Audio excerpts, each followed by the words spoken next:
Iran na Marekani zimeingia rasmi katika hatua mpya ya mahusiano yao baada ya viongozi wa mataifa hayo mawili kusaini hati ya makubaliano ya maelewano inayolenga kupunguza mvutano uliodumu kwa miongo kadhaa na kuweka msingi wa utekelezaji wa makubaliano mapana kuhusu usalama, diplomasia na masuala mengine ya kikanda.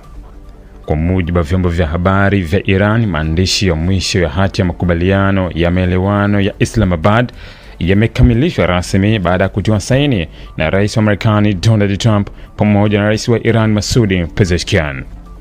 Serikali ya Iran imeeleza kuwa hatua hiyo inaashiria mwisho wa awamu ya mazungumzo na mwanzo wa kipindi cha kutathmini utekelezaji wa makubaliano hayo kwa vitendo.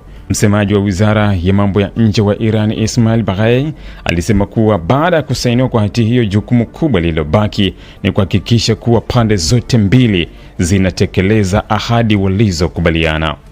Alisema kuwa mafanikio ya makubaliano hayo hayatapimwa kwa maneno au saini zilizowekwa, bali kwa hatua halisi zitakazochukuliwa katika siku na miezi ijayo.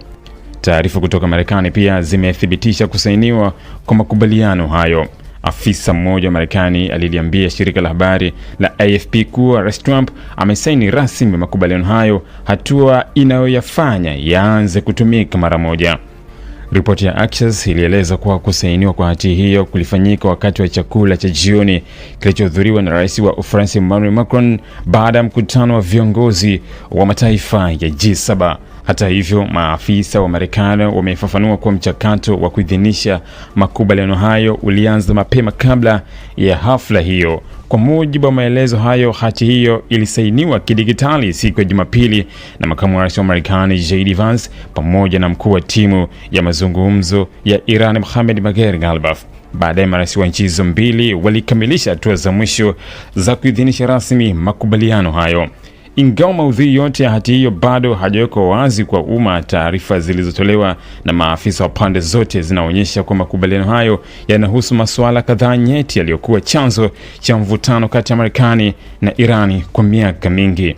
Miongoni mwa masuala yanayodhaniwa kuguswa ni pamoja na mpango wa nyuklia wa Iran, hatua za kupunguza vikwazo vya kiuchumi, usalama wa njia za usafirishaji wa mafuta katika Ghuba ya Uajemi, pamoja na mbinu za kuzuia kuongezeka kwa migogoro ya kijeshi katika Mashariki ya Kati. Hatua hiyo imepokelewa kwa tahadhari na matumaini katika jumuiya ya kimataifa. Wafuasi wa makubaliano hayo wanaamini kuwa yanaweza kufungua kurasa mpya wa ushirikiano kati ya mataifa hayo mawili ambayo yamekuwa na uhusiano wa uhasama tangu mapinduzi ya Kiislamu ya Iran mwaka 1979. Kwa upande mwingine, baadhi ya wachambuzi wa masuala ya usalama wanaonya kuwa mafanikio ya makubaliano hayo yatategemea zaidi utekelezaji wake kuliko kusainiwa kwake.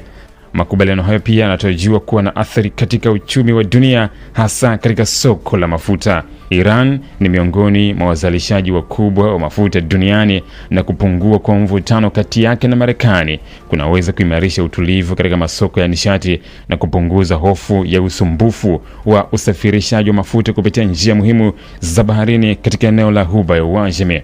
Wakati huo Iran imetangaza kuwa mkutano mwingine uliokuwa umepangwa kufanyika Ijumaa nchini Switzerland kati ya wajumbe wa Marekani na Iran kwa sasa haujathibitishwa. Msemaji Baghai alisema kuwa mkutano huo ulikuwa umepangwa hadi saa chache zilizopita, lakini baada ya viongozi wa juu wa nchi hizo mbili kuamua kusaini moja kwa moja hati ya makubaliano ya maelewano, mjadala kuhusu mkutano huo umeahirishwa kwa muda. Kwa sasa macho ya dunia yanaelekezwa Washington na Teherani, huku serikali, wawekezaji na wachambuzi wa siasa za kimataifa wakisubiri kuona kama makubaliano hayo mapya yataweza kutekelezwa kikamilifu na kuleta utulivu wa kudumu katika Mashariki ya Kati. Ikiwa pande zote zitatekeleza ahadi zao kama zilivyoainishwa katika hati hiyo, makubaliano hayo yanaweza kuwa moja ya hatua muhimu zaidi za kidiplomasia katika eneo la Mashariki ya Kati katika miaka ya hivi karibuni. Ili kuwa mwanafamilia bora wa Global TV, usisahau kusubscribe, like, kushare na kucomment. Baada ya kusubscribe, bonyeza alama ya kengele ili kupata taarifa kwa kila video inayopanda Global TV Online.